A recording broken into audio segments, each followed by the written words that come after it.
Hi, this is Brett Moline and Dominique Giroux to give you our weekly update on what's been going on at the Wyoming Legislature. During this budget session, the most important aspect is the budget. That is what the Senate and the House have spent most of their time on. They run the bill concurrently through both houses, and then they will appoint a conference committee after it has gone through third reading. Monday and Tuesday, most of the time was spent on first reading of the budget, and they worked the second reading on Wednesday.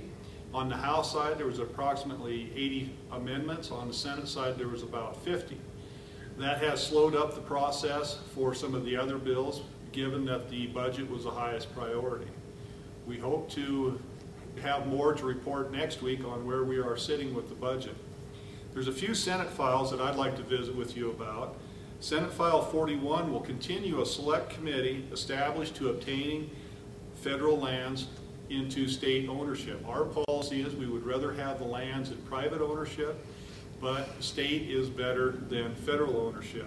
The bill was amended that the committee does need to study actually acquiring the federal lands.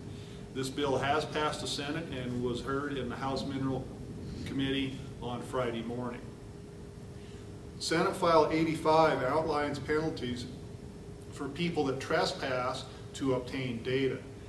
This bill was heard in Judiciary Committee last week. The bill has been pulled by the sponsor with the hope that it will become an interim topic. This is a subject that we tremendously support because people are obtaining data illegally, and we feel that this data should not be usable since it was obtained illegally. We should have more on that at the end when we know what the interim topics are.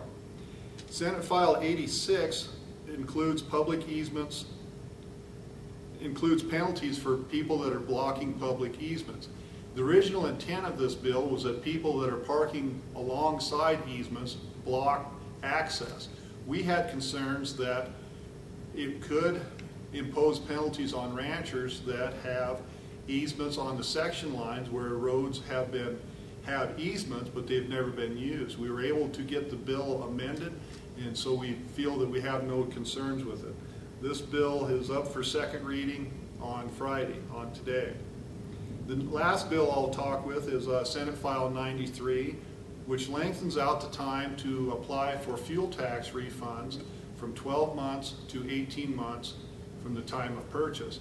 When this bill was originally introduced, it just included gasoline. The bill was laid back and was brought back to the committee, including diesel fuel.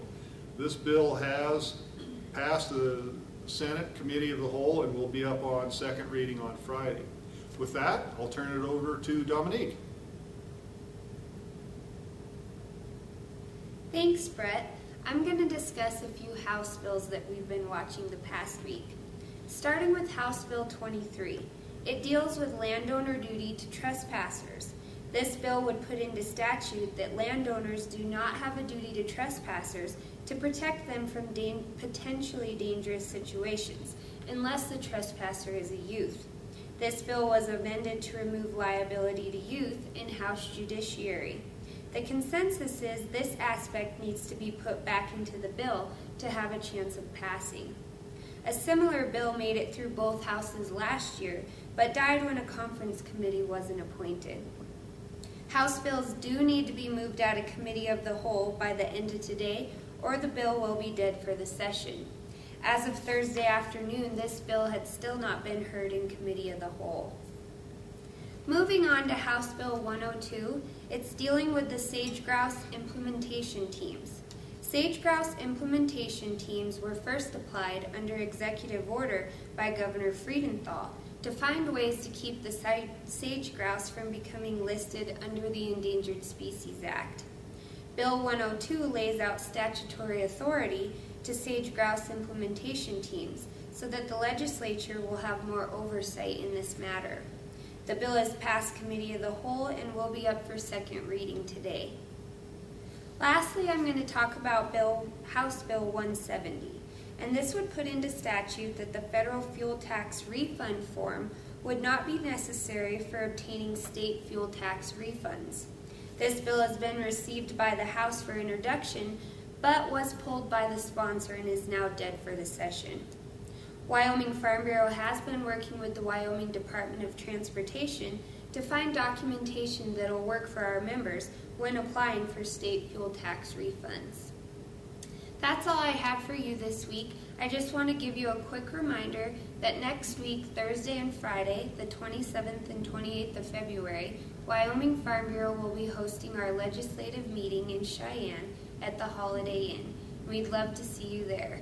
You can find an agenda for this meeting on the website, wyfb.org. Thanks for watching and have a good weekend.